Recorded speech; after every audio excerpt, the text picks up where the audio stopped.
क्योंकि अगर हिटलर के हाथ में एटम बॉम्ब लग गया तो सोचो दुनिया का क्या होता। उसने बोला कि मैं जर्मनी को वापस सर्वश्रेष्ठ शक्ति बनाऊंगा, विश्व में सबसे शक्तिशाली बनाऊंगा जर्मनी को, जर्मनी का राज होगा। अब सब सोच रहे हैं कि इतनी ऊर्जा से कौन बिजली बनाएगा, बिजली बाद में बनाएंगे, अब बम बनाते हैं। इस टेस्ट के पहले रॉबर्ट जे ओपेनहाइमर जो साइंटिस्ट दल के नेता थे, ये गए आइंस्टीन से मिलने। Now I am become death destroyer of the world. America ने कहा मैं भी विश्व युद्ध के अंदर हूं, वर्ल्ड वॉर के अंदर हूं और मैं हमला करता हूं जापान के ऊपर। मास गायब हो जा रहा। अब ये मास कहां गया? जय हिंद। आज हम बात करेंगे परमाणु बम यानी एटम बॉम्ब और हाइड्रोजन बॉम्ब के बारे में कि कैसे द्वितीय विश्व युद्ध यानी कि सेकेंड वर्ल्ड वॉर में एटम बॉम्ब को बनाया गया, क्या परिस्थितियां थी, क्या मजबूरियां थी, कौन से वैज्ञानिक थे और कैसे एटम बॉम्ब बना। इसके बाद हाइड्रोजन बॉम्ब कैसे बना, इन दोनों के पीछे क्या विज्ञान है, न्यूक्लियर फिजन, न्यूक्लियर फ्यूजन यानी नाभिकीय विखंडन और नाभिकीय संलयन क्या होता है, कैसे इतनी सारी ऊर्जा निकलती है, ये सारी बात जानेंगे आज के वीडियो में। शुरू करते हैं। तो ये कहानी पूरी शुरू होती है प्रथम विश्व युद्ध के अंत से। वर्ल्ड वॉर 1 का एंड हुआ, जर्मनी वर्ल्ड वॉर फर्स्ट हार चुका था और जर्मनी के ऊपर बहुत दबाव पड़ा बाकी देशों का, ब्रिटेन, फ्रांस, इन सब देशों ने जर्मनी पे बहुत दबाव डाला और कहा कि हमारा जितना नुकसान हुआ है विश्व युद्ध में सबकी भरपाई तुम करोगे, जितना भी हमको पैसा चाहिए, जितना भी हमारा आर्थिक नुकसान हुआ है सबकी भरपाई जर्मनी कहेगा। और इसके लिए इनसे साइन भी करा लिया, एक समझौता हुआ, ट्रीटी ऑफ वर्साइलीज, दबा दिया एकदम कि चल पेपर पे साइन कर, तू तो हार गया है, साइन कर और सारा पैसा चुका हमारे नुकसान का। जर्मनी एकदम दब गया। इनसे कहा गया कि अब तुम कोई सेना नहीं रखोगे, कोई लड़ाई नहीं लड़ोगे, अब तुम सिर्फ पैसा चुकाओ। अब जर्मनी ये पैसा कहां से लाएगा? भाई कोई भी देश पैसा कहां से लाता है? उसकी जनता से। तो क्या हुआ, जर्मनी के अंदर महंगाई बढ़ गई, हर चीज का प्राइस बढ़ा दिया, जनता की जेब से पैसा निकालने लगे, जर्मनी के अंदर एकदम गरीबी आ गई, देश की एकदम हालत खराब हो गई, भुखमरी मच गई। ऐसे में जर्मनी देश की उम्मीद बने एक बहुत ही प्रतिभाशाली इंसान एडोल्फ हिटलर, भयानक भाषण देने वाला इंसान जो एक बार माइक पे खड़ा हो जाए तो सबको संबोधित कर ले। उसने बोला कि मैं जर्मनी को वापस सर्वश्रेष्ठ शक्ति बनाऊंगा, विश्व में सबसे शक्तिशाली बनाऊंगा जर्मनी को, जर्मनी का राज होगा। मीडिया को भी खरीद लिया पैसा देके, भड़काऊ भाषण देने लगे। देखो मैंने प्रतिभाशाली क्यों बोला, क्योंकि टैलेंट तो था इनके अंदर लोगों को संबोधित करने का। इसके साथ साथ 1933 में हिटलर के पास जर्मनी की सत्ता भी आ गई, ये रूलर बन गए, लीडर बन गए जर्मनी के। एक इनकी बहुत बड़ी कमी ये थी कि ये जातिवाद बहुत करते थे। इनका मानना था कि एक जाति थी ज्यूज, जिनको यहूदी कहा जाता है, कि ये जो यहूदी जाति के लोग हैं ना, ये गद्दार होते हैं, गंदी नस्ल के होते हैं, गंदे खून के होते हैं, ऐसी सोच हिटलर रखते थे। और जितने भी ज्यूज थे जर्मन के अंदर, ये कहते थे इन्हीं की वजह से हम प्रथम विश्व युद्ध हारे हैं, अपनी गलती नहीं है, वर्ल्ड वॉर 1 हम अपनी गलती से नहीं हारे हैं, इन ज्यूज ने, इन यहूदियों ने हमें धोखा दिया, हमारे पीठ पे खंजर भोंका, इसलिए हम हारे हैं। ये गंदा खून है, इनको साफ कर दो। इनको इन्होंने जेल में बंद कर दिया, इनसे मजदूरी करा दी, इनको कंसंट्रेशन कैंप में ले गए, एकाग्रता शिविर, वहां ले जाके इनको न खाना दिया न पानी दिया, छोटे बच्चों को, महिलाओं को ऐसे बंद कर रखा था क्योंकि ये इनके हिसाब से नीची जाति के थे। इन एकाग्रता शिविर में इनका सामूहिक रूप से कत्ल भी हुआ। माना जाता है 50 लाख से ज्यादा यहूदियों को हिटलर ने मरवाया इन कैंप्स के अंदर। खैर, जब यहूदियों को इतना परेशान किया, जर्मनी में यहूदियों का इतना अत्याचार हो रहा था, यहूदी कहां जाते? नीचे देखो तो इटली में भी ऐसा ही एक तानाशाह बैठा था, बेनिटो मुस्सोलिनी। ये भी ज्यूज को ऐसे ही परेशान करता था, कहता था ये गंदी जाति के लोग हैं। यही चीज कहीं ना कहीं रशिया के अंदर भी थोड़ी बहुत चल रही थी, यहूदियों को दबाया जाता था। इस मोमेंट को एंटी सेमिटिज्म भी कहा जाता है, एंटी सेमिटिज्म। अब ये यहूदी जाति के लोग यूरोप छोड़ के अमेरिका और ब्रिटेन भागने लगे, क्योंकि यहां रहेंगे तो मारे जाएंगे। तो ये या तो अमेरिका जा रहे थे या तो ब्रिटेन की तरफ भागने लग गए थे। इसमें सबसे बड़ा नुकसान हुआ यूरोप का और जर्मनी का खास तौर से, क्योंकि बहुत बड़े बड़े ऐसे लोग थे जो यहूदी जाति के थे, बहुत बड़े बड़े साइंटिस्ट थे जो भाग के चले गए।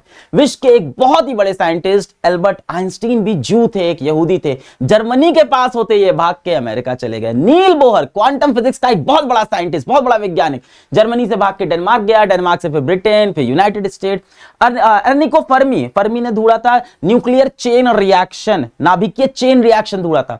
लीज मित्नर वो थी जिन्होंने ओटो हाहन के साथ न्यूक्लियर फिजन यानी नाभिकीय विखंडन की खोज की थी। ये सारे लोग अगर यूरोप या जर्मनी में होते ना तो एटम बॉम्ब ये बनाए होते, अमेरिका नहीं बनाया होता। यही बुद्धि भ्रष्ट हो गई हिटलर की। आप देखो श्री कृष्ण ने भी भगवत गीता में क्या कहा है कि इंसान की जो जाति होती है वो उसके कर्म से डिसाइड होती है। इंसान की जो जाति होती है उसका फैसला उसका जन्म नहीं, उसका गर्म करता है। हिटलर ये बात नहीं समझ पाए। खैर, ये जो सारे साइंटिस्ट थे इस समय, ये कहीं ना कहीं क्वांटम फिजिक्स में यानी एटम, न्यूक्लियस, इन सब में रिसर्च कर रहे थे। अब ये एटम, न्यूक्लियस क्या होता है थोड़ा सा ही समझ लेते हैं, फिर वापस कहानी पे आएंगे। तो देखो, हम सभी को पता है कि हम, आप, ये दुनिया, ये समाज, ये पूरा यूनिवर्स किससे बना है? छोटे छोटे कण से बना है। उस छोटे छोटे कण को, बहुत छोटे कण होते हैं, उसको हम बोलते हैं एटम। बहुत छोटा होता है, परमाणु। ठीक है, अब ये परमाणु की खोज किसने की? तो कहा जाता है कि परमाणु की खोज जॉन डाल्टन ने की थी। डाल्टन एटॉमिक थ्योरी भी है, परमाणु शास्त्र पे पूरा ज्ञान दिया था इन्होंने। पर ये इतिहासकार बोलते हैं पूरी तरह से झूठ है, ये पश्चिम सभ्यता ने एक झूठ फैलाया है। असल में परमाणु शास्त्र की खोज इससे 2500 साल पहले भारत के एक बहुत बड़े ऋषि कन्नड़ ने की थी। जब ये जॉन डाल्टन ने बोला ना कि ये मेरी डाल्टन एटॉमिक थ्योरी है, महर्षि कन्नड़ ने कहा होल्ड माय परमाणु। 2500 साल पहले पूरा परमाणु शास्त्र लिख के जा चुके हैं। ऐसा बहुत सारे इतिहासकार मानते हैं कि यूरोप की तुलना में जो एशिया के वैज्ञानिक थे, जो भारत के प्राचीन वैज्ञानिक थे, जो भारत के ऋषि थे, इनके पास बहुत सारा ज्ञान था। खैर, अब ये तो मुद्दा हमेशा बना ही रहेगा। आगे बढ़ते हैं कि हम सब बने हैं छोटे छोटे कण यानी एटम, यानी परमाणु से। हम सब एटम से बने हैं। ये एटम किससे बना है? आओ समझते हैं एटम किससे बना है। तो प्रारंभिक रूप पे 3 पार्टिकल मिले थे एटम के अंदर। एक तो जे थॉमसन ने इलेक्ट्रॉन को खोजा था, बोला था कि इलेक्ट्रॉन नेगेटिव आवेश, नेगेटिव चार्ज वाला कोई पदार्थ है जो गोल गोल गोल गोल घूमता रहता है परमाणु में। किसके गोल गोल घूमता है? तो बोला गया कि एटम के बीच में एक बहुत ही ठोस एक चीज है, एक पदार्थ है, जिसको बोलते हैं हम लोग न्यूक्लियस बोलते हैं, है ना, नाभिक बोल सकते हैं। अब ये न्यूक्लियस के अंदर क्या क्या है? तो न्यूक्लियस के अंदर पॉजिटिव आवेश वाला प्रोटॉन एक पार्टिकल है, पॉजिटिव चार्ज वाला, और एक बिना किसी आवेश वाला पार्टिकल है न्यूट्रॉन, है ना। ये जो न्यूक्लियस की खोज थी, ये की थी रदरफोर्ड ने, और न्यूट्रॉन की खोज सबसे देर में हुई थी क्योंकि इसके ऊपर कोई आवेश नहीं था। तो इसकी खोज हुई थी 1932 में, जेम्स चैडविक ने की थी। वापस चलते हैं जर्मनी में।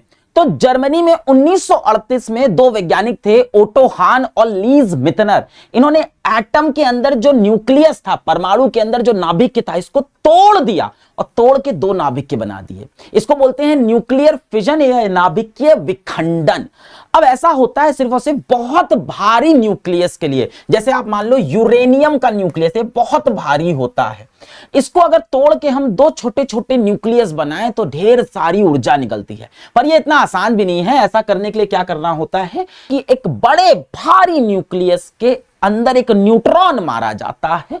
मारते ही ये भारी न्यूक्लियस 2 छोटे छोटे न्यूक्लियस में टूट जाता है और साथ में 3 न्यूट्रॉन भी निकलते हैं। ये जो 2 छोटे छोटे न्यूक्लियस होते हैं, ये बराबर के, करीब करीब बराबर के भार के होते हैं। जरा एक बार देखते हैं। ये एक न्यूक्लियस है, ये न्यूट्रॉन आया, इसको मारा, फिजन हुआ, 2 छोटे छोटे इसके न्यूक्लियस बन गए और 3 साथ में न्यूट्रॉन भी निकल गए। तो इस तरह से कुछ कहानी ये होती है। अच्छा, अब इस पूरी कहानी में कहां से ऊर्जा आई, ऊर्जा कैसे आ गई? अब जरा सोचो कि अगर ये बहुत बड़ा न्यूक्लियस टूट के 2 छोटा छोटा गेंद बनाए, इन दोनों गेंदों का वजन मैं जोड़ूं तो इन दोनों गेंदों का वजन जोड़ने पे इसके वजन के बराबर होना चाहिए, है कि नहीं? इनका वजन जोड़ के इसके वजन के बराबर होना चाहिए, पर असल में ऐसा नहीं हुआ। इनका वजन जोड़ने पे इसके वजन से थोड़ा सा कम रह गया। आप बोलोगे 3 न्यूट्रॉन भी तो निकले हैं, उन 3 न्यूट्रॉन के वजन को भी जोड़ लो, इनका भी वजन जोड़ लो, तो भी इसके वजन से कम आ रहा है। कितना कम आ रहा है? 0.1%, है ना। 0.1% यहां से यहां आने पे मास गायब हो जा रहा। अब ये मास कहां गया, कहां गायब हो गया? तो एल्बर्ट आइंस्टीन ने इसका आंसर दिया। एल्बर्ट आइंस्टीन ने बोला कि ये जो ऊर्जा होती है और ये जो पदार्थ, जो मैटर है, जो मास है, ये दोनों एक ही चीज है। अगर कहीं से मास गायब हुआ है तो वहां पे ऊर्जा बनी होगी। कितनी ऊर्जा बनी होगी? इन्होंने कहा जितना मास गायब हुआ है उसको गुणा कर दो प्रकाश की जो गति होती है उसके पावर 2 करके, E = mc²। आप ऐसे समझो कि अगर आपके पास 1 किलो यूरेनियम हो, 1 किलो, एक पैकेट भर के यूरेनियम हो, तो दिल्ली जैसी राज्य की, दिल्ली जैसे जगह की 10 दिन की पूरे शहर की बिजली आ सकती है। इतना होता है। तो ये जो ऊर्जा मिली, ये बहुत ज्यादा ऊर्जा है। और जो आप सोच रहे हो, यही विश्व भर के सारे देश और सारे साइंटिस्ट ने सोचा। इतनी ऊर्जा से क्या बनेगा भाई? जिस समय वर्ल्ड वॉर चल रही है उस समय इतनी ऊर्जा से क्या बनेगा? क्योंकि अब द्वितीय वर्ल्ड वॉर आ गई, सेकंड वर्ल्ड वॉर, अब बता रहे, इसके बाद सेकंड वर्ल्ड वॉर आने वाली है। अब सब सोच रहे हैं कि इतनी ऊर्जा से कौन बिजली बनाएगा? बिजली बाद में बनाएंगे, अब बम बनाते हैं। इसके बाद जो हिटलर थे, इन्होंने ट्रीटी ऑफ वर्सिलीज, जो समझौता हुआ था ना संधि वाला, उसको तोड़ दिया, अपनी सेना बनाई और जाके ऑस्ट्रिया पे हमला किया और ऑस्ट्रिया पे कब्जा कर लिया। इसके बाद जर्मनी ने चेकोस्लोवाकिया पे हमला किया, इस पे भी कब्जा कर लिया। अब जर्मनी सही में विश्व की सबसे बड़ी शक्ति बनना चाहता था। जर्मनी ने इसके बाद पोलैंड पे हमला किया और यहीं से शुरुआत हुई द्वितीय विश्व युद्ध, सेकेंड वर्ल्ड वॉर की शुरुआत हो चुकी थी।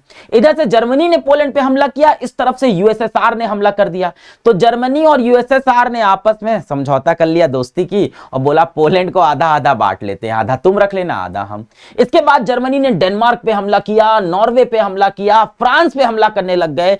अब हिटलर पूरी दुनिया पे कब्जा करना चाहता था और हिटलर को पता था अगर पूरी दुनिया पे कब्जा करना है तो मुझे एक ऐसा हथियार चाहिए होगा जिसका जवाब किसी के पास नहीं हो।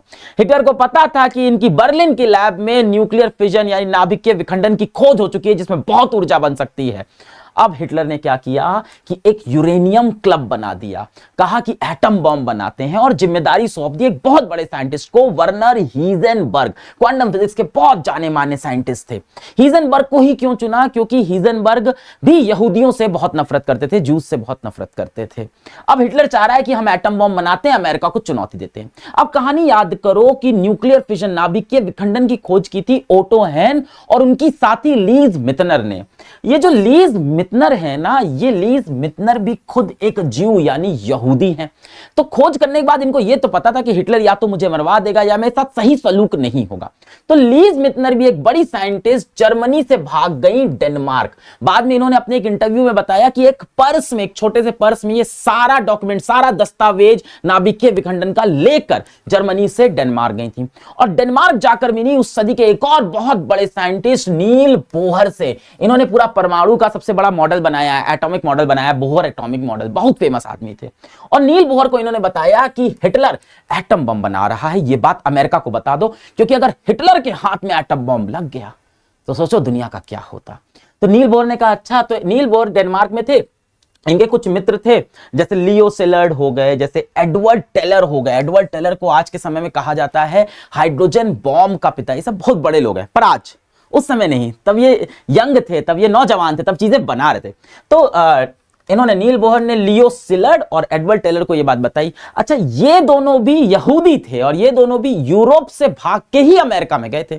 तो नील बोहर ने कहा कि ऐसा करो कि हिटलर एटम बम बना रहा है, न्यूक्लियर फिजन की खोज हुई, ये बात जाके अमेरिका के राष्ट्रपति को बताओ, क्योंकि अमेरिका सबसे शक्तिशाली है, और उससे बोलो कि एटम बम पहले वो बना ले।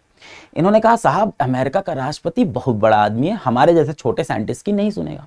अब लियो सिलर्ड दिमाग वाले थे, इन्होंने क्या किया, ये जाकर मुलाकात किए किससे? एल्बर्ट आइंस्टीन से। क्या ये बड़ा आदमी है, इसकी तो सुनेगा अमेरिका की राष्ट्रपति, नोबेल प्राइज विनर है, क्या आदमी है।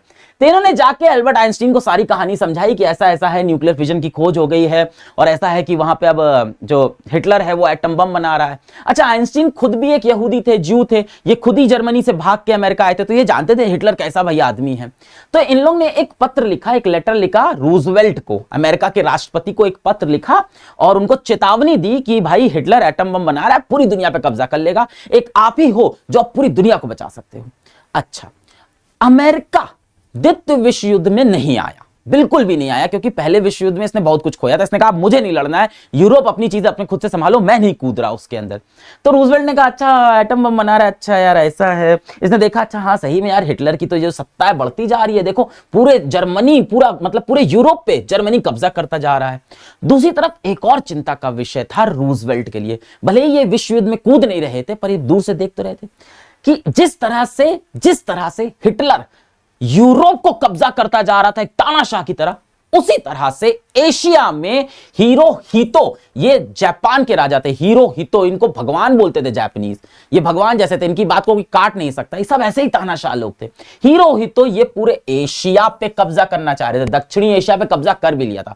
तो एक तरफ से जापान पूरे एशिया पे कब्जा कर रहा है, एक तरफ से हिटलर पूरे यूरोप पे कब्जा कर रहा है, और अमेरिका सब बैठ के देख रहा है कि करे क्या, एटम बम बनाना शुरू करते हैं। तो अमेरिका ने अपनी यूरेनियम कमिटी बनाई और एटम बम की खोज करना शुरू कर दिया।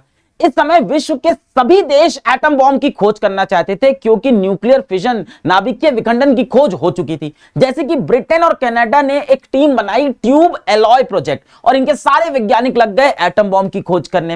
हिटलर यानी जर्मनी ने यूरेनियम क्लब बनाया था, एटम बॉम्ब की खोज कर रहे थे। अमेरिका ने यूरेनियम कमिटी बनाई थी, एटम बॉम्ब की खोज कर रहे थे। जापान ने अपना नीगो प्रोजेक्ट बनाया था, एटम बॉम्ब की खोज हो रही थी। यूएसएसआर अपना एटम बॉम्ब खोज रहा था। सभी देश चाहते थे कि सबसे पहले एटम बॉम्ब मैं बनाऊं और पूरे विश्व पे कब्जा कर लूं।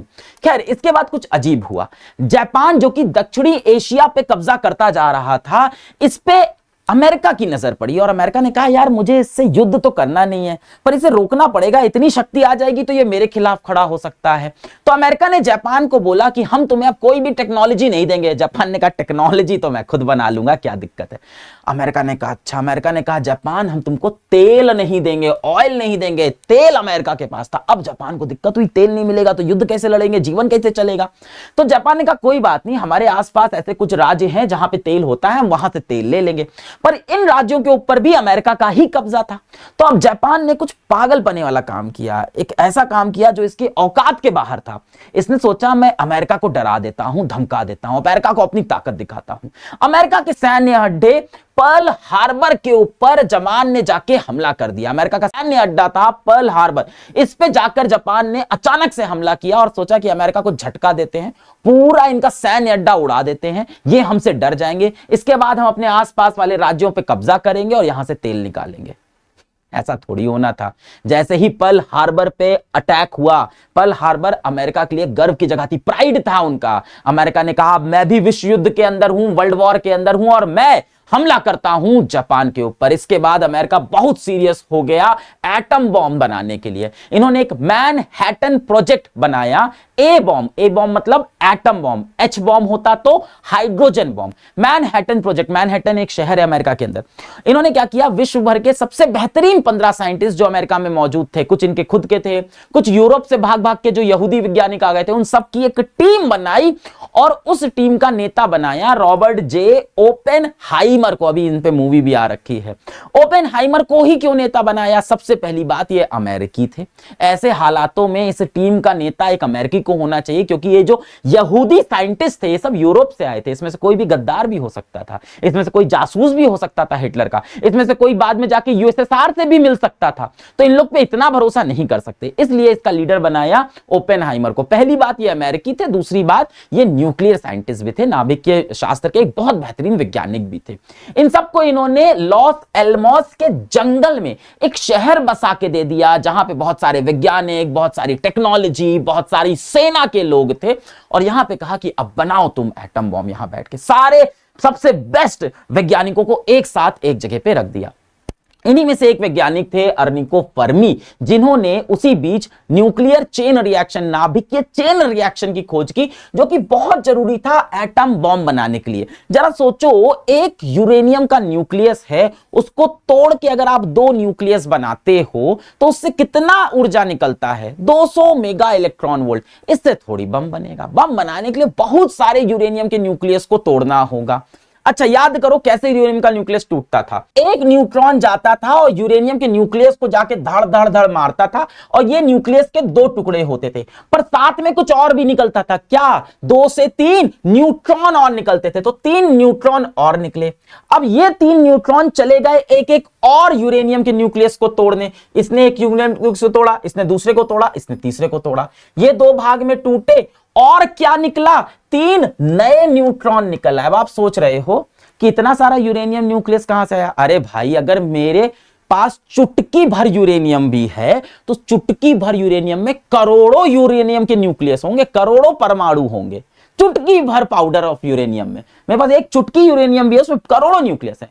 इस चुटकी भर यूरेनियम में मैंने एक न्यूट्रॉन मारा, धाड़, ये 2 भाग में टूटा, 3 और न्यूट्रॉन बने। अब यहां बहुत सारा यूरेनियम का न्यूक्लियस है, तो एक एक न्यूट्रॉन दूसरे में चले गए। फिर वहां से क्या हुआ? 3 निकला। यहां से क्या हुआ?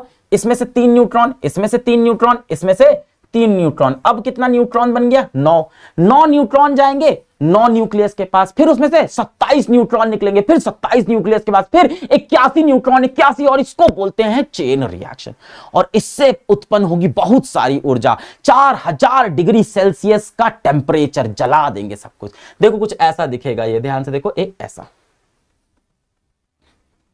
देखो, एक न्यूट्रॉन आया, इसको मारा, 3 न्यूट्रॉन निकले, फिर 3 न्यूट्रॉन गए, 3 न्यूक्लियस को मारे, ये।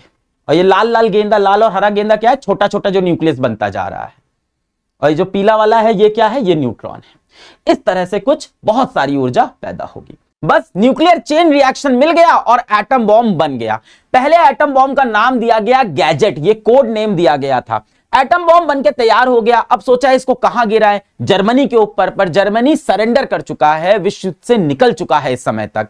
अब इस समय अमेरिका का झगड़ा चल रहा है जापान के साथ पैसिफिक के ऊपर, और जापान रुकने को तैयार नहीं। तो यह फैसला लिया गया कि हम पहले एटम बॉम्ब को जापान के ऊपर गिराएंगे। तो ये जो वैज्ञानिकों के दल के नेता थे, मैनहट्टन प्रोजेक्ट के जो नेता थे रॉबर्ट ओपेनहाइमर, इनसे कहा गया कि जापान पे एटम बॉम्ब गिराना है। ओपेनहाइमर ने कहा कि इसके पहले एक बार इसका परीक्षण कर लेते हैं। परीक्षण करना मुश्किल इसलिए था अमेरिका के लिए क्योंकि बहुत पैसा खर्च होता है, तो इतना महंगा यूरेनियम खराब हो जाएगा। खैर एनीवे, सब लोग तैयार हो गए, एक बार परीक्षण करेंगे। और परीक्षण यानी टेस्ट का नाम दिया गया ट्रिनिटी टेस्ट। ट्रिनिटी नाम क्यों दिया? ट्रिनिटी जैसे हमारे यहां त्रिदेव होते हैं ना, जैसे ब्रह्मा विष्णु महेश, वैसे ही इनके यहां ट्रिनिटी इनके धर्म में होते हैं। ट्रिनिटी मतलब बाप, बेटा और पवित्र आत्मा, ये तीनों ही सब कुछ माने जाते हैं। तो 16 जुलाई 1945 की सुबह 5 बजे ये टेस्ट होना था। इस टेस्ट के पहले रॉबर्ट जे ओपेनहाइमर, जो साइंटिस्ट दल के नेता थे, ये गए आइंस्टीन से मिलने, और उनसे उन्होंने अपना एक थोड़ा सा दर्द साझा किया कि मुझे ये डर है कि कहीं ये एटम बॉम्ब फटे और इसका जो चेन रिएक्शन है वो पर्यावरण में फैल जाए और पूरा विश्व ना खत्म हो जाए। तो जो इसकी गणित है, एक बार आप चेक कर लीजिए, आप सबसे बड़े साइंटिस्ट हैं। तो उस समय आइंस्टीन थोड़े बुढ़े हो चले थे। उन्होंने कहा कि यार देखो, मेरा समय चला गया, ये सब गणित वगैरह तुम चेक कर लेना, और तुम कर लोगे, मुझे भरोसा है, तुम्हारी टीम पे भरोसा है। पर अगर गणित ये कहती है कि इससे पूरा विश्व खत्म हो सकता है, तो तुम तो मत ही करना, साथ ही साथ जर्मन नाजी साइंटिस्ट को भी बोल देना कि वो भी ऐसा ना करे। इस तरह की सोच रखते थे। खैर, गणित ये कह रही थी दुनिया नहीं खत्म होगी, और इन्होंने सुबह 5 बजे ये टेस्ट किया। और टेस्ट के साइट से 9 किलोमीटर दूर सारा ये मैनहट्टन प्रोजेक्ट के साइंटिस्ट और कुछ आर्मी वाले बैठ गए, आंखों पे काला चश्मा लगा लिया कि आंखें खराब ना हो, चमक ना जाए। और उसके बाद दुड़ूम, और 45,000 फीट तक इसका धुआं गया। देखने वालों की आंखें चौंधा गई, कुछ लोग कुछ सेकंड के लिए अंधे भी हो गए। रॉबर्ट ओपेनहाइमर ने देखते ही जो सबसे पहली लाइन बोली वो श्रीमद् भागवत गीता थी। ये गीता के बहुत बड़े दीवाने थे। सिर्फ गीता पढ़ने के लिए उन्होंने पूरी संस्कृत भाषा सीख डाली थी, और गीता के 11वें अध्याय का 32वां श्लोक इन्होंने उसी वक्त बोला, now I am become death destroyer of the world. यहां पे क्या हो रहा है, भगवान श्री कृष्ण अर्जुन से बोल रहे हैं, अर्जुन मैं बड़ा हुआ काल हूं, अब सर्व लोगों को खाने के लिए प्रकट हुआ हूं। अर्जुन थोड़े डर गए थे कि कैसे मैं इतनी बड़ी लड़ाई लड़ूंगा। तो श्री कृष्ण ने बोला कि मैं सबसे बड़ा काल हूं और मैं सारे लोगों को खत्म कर सकता हूं, मेरे अंदर वो शक्ति है। आप ये सोच सकते हो कि ओपेनहाइमर को एक तरह का गिला, एक तरह का उनको ये पछतावा होने लग गया था कि उन्होंने ये क्या बना दिया जिससे पूरी दुनिया खत्म होगी। तो इन्होंने उस एटम बॉम्ब को ट्रिनिटी बोला था, यानी उसको वो भगवान की तरह देख रहे थे। उन्होंने कहा कि वो एटम बॉम्ब खुद कह रहा है कि I am the death destroyer of the world. इस तरह से आप इसका और भी कुछ इंटरप्रिटेशन हो सकता है। मुझे ऐसा लगा कि ये एटम बॉम्ब को सोच रहे हैं कि अगर मैं नहीं बनाता तो कोई ना कोई तो बना देता। तो जैसे अर्जुन नहीं लड़ाई लड़ते तो श्री कृष्ण कह रहे हैं कि पूरा युद्ध मैं ही लड़ जाता, मैं ही काल हूं, मैं ही सबको खत्म कर दूंगा। तो शायद ओपेनहाइमर यही सोच रहे हैं कि अगर मैं नहीं बनाता तो कोई ना कोई बना देता, एंड ये जो एटम बम बना है, it is the destroyer of whole world. इसी तरह से इन्होंने गीता के 11वें अध्याय का एक 12वां श्लोक भी उसी समय पढ़ा था, जिसमें उन्होंने बोला था, यदि आकाश में हजारों सूर्य एक साथ उदय होते हैं तो भी उनका प्रकाश भगवान के दिव्य तेजस्वी रूप की समानता नहीं कर सकता। यहां ये कहीं ना कहीं एटम बम को ही भगवान बोल रहे हैं कि अगर आकाश में 1000 सूरज भी एक साथ आ जाए तो इस एटम बम की रोशनी के बराबर की रोशनी नहीं ला सकते। तो थोड़े इस तरह की अवस्था हो जाती है जब ऐसा कोई मोमेंट लाइफ के अंदर आता है। खैर, आगे चलते हैं। इसके बाद ये हुआ कि अब इसको जापान के ऊपर गिराना है, तो ओपेनहाइमर ने ये कहा कि जापान पे गिराने से पहले उनको एक चेतावनी दे दो, क्योंकि ये बहुत बड़ा बम है, बहुत सारे लोग मरेंगे। तो अमेरिका ने कहा हम सीधी चेतावनी नहीं दे सकते। एक पोस्ट डैम डिक्लेरेशन हुआ जिसके अंदर अमेरिका ने जापान को चेतावनी दी कि हम बहुत बड़ा हमला तुम्हारे ऊपर कर सकते हैं, सुधर जाओ वरना बचोगे नहीं। तो जापान से कहा गया था या तो सरेंडर करो या पूरी तरह से खात्मा हो जाएगा। जापान ने नहीं सुना और इसके बाद अगस्त 6, 1945 सुबह सुबह जापान की हिरोशिमा शहर के ऊपर पहला एटम बॉम्ब गिराया गया। उसका नाम था लिटिल बॉय, और लिटिल बॉय यूरेनियम का एटम बॉम्ब था। एक प्लेन से इसको जापान के ऊपर गिराया गया। क्यों हिरोशिमा पे गिराया गया, इसका कोई बहुत सही रीजन नहीं था। शहरों की एक लिस्ट थी, उसमें से कोई 2 शहर चुनने थे, तो एक हिरोशिमा चुना गया। वहां कहा जाता है आर्मी की थोड़ी सी आबादी ज्यादा थी और आम इंसान कम थे, पर ऐसा कुछ सच्चाई नहीं है। इसके बाद जापान नहीं सुधरा। जापान ने तब भी विश्व युद्ध के अंदर सरेंडर नहीं किया। तो 3 दिन बाद अगस्त 9 को नागासाकी के ऊपर दूसरा एटम बॉम्ब गिराया गया। इसका नाम था फैट मैन और ये प्लूटोनियम से बना था। इस तरह से यूरेनियम एक बहुत भारी धातु है, वैसे प्लूटोनियम एक बहुत भारी धातु होता है और इसका भी न्यूक्लियर फिजन होता है और प्लूटोनियम से ज्यादा ऊर्जा निकलती है। तो ये 2 एटम बॉम्ब गिराए गए अगस्त 6 और अगस्त 9 में, और आज तक यही 2 एटम बॉम्ब हैं जो किसी भी लड़ाई में इस्तेमाल हुए हैं। इसके बाद कभी लड़ाइयों में एटम बम का इस्तेमाल नहीं हुआ। लगभग देखा जाए तो 2.25 लाख लोग सीधे रूप पे मर गए थे इन धमाकों के बाद, और रेडिएशन से ना जाने कितनी आने वाली इनकी जो जनरेशन थी, नस्लें थी, वो भी बर्बाद होने लग गई। इसके बाद जापान ने सरेंडर कर दिया और वर्ल्ड वॉर 2 खत्म हो गई। इसी बीच हाइड्रोजन बॉम्ब की डिस्कवरी हुई। कैसे हुई? देखो, जैसे न्यूक्लियर फिजन के अंदर नाभिक का विखंडन होता है, वैसे ही एक और फिनोमेना है न्यूक्लियर फ्यूजन, नाभिकीय संलयन, यानी 2 छोटे छोटे न्यूक्लियस नाभिक का मिलकर एक बड़ा न्यूक्लियस बनाना। यह कैसे डिस्कवर हुआ? जो सूरज है ना, तो हम लोगों ने सोचा कि सूरज के ऊपर ऊर्जा कैसे आ रही है। सूरज को जाहिर सी बात है यहां से तार लगा के आप ऊर्जा नहीं दे रहे हो, जलाने के लिए आप वहां जाके कोई गैस नहीं डाल रहे हो, खुद से जलता जा रहा है, इतनी सारी ऊर्जा कैसे आ रही है? तो कुछ लोगों ने कहा कि सूरज के ऊपर भी न्यूक्लियर फिजन हो रहा होगा, नाभिकीय विखंडन हो रहा होगा। पर सूरज के ऊपर कोई भी यूरेनियम नहीं मिला, सूरज के ऊपर कोई भी यूरेनियम नहीं है। सूरज पे क्या है? सूरज पे हल्के एलिमेंट हैं, हल्के धातु हैं, जैसे हाइड्रोजन है, ड्यूटेरियम है, इस तरह के धातु वहां पे पाए गए। तो ये जो हल्के हल्के धातु हैं, ये टूटते नहीं, ये जुड़ के क्या बनाते हैं? एक बड़ा धातु बना देते हैं। इसको बोलते हैं न्यूक्लियर फ्यूजन। बेटा, फ्यूजन का जो मतलब होता है वो होता है पिघलना।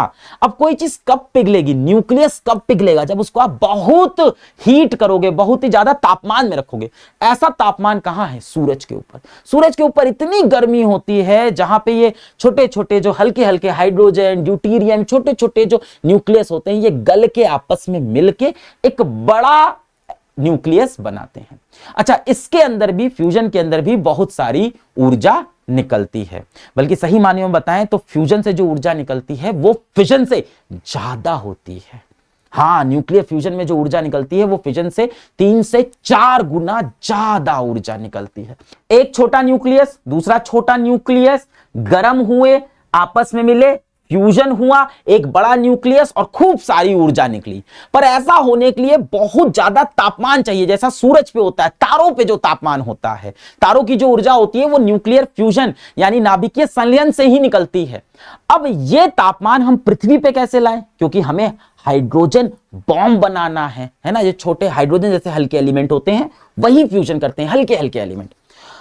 अब ये तापमान पृथ्वी पे कैसे आएगा? एक ही तरीका है। अभी देखो, ओपेनहाइमर ने क्या बोला था कि जिस तरह से 1000 सूरज भी अगर आसमान में चमक जाए तो एटम बॉम्ब की तुलना नहीं कर सकते।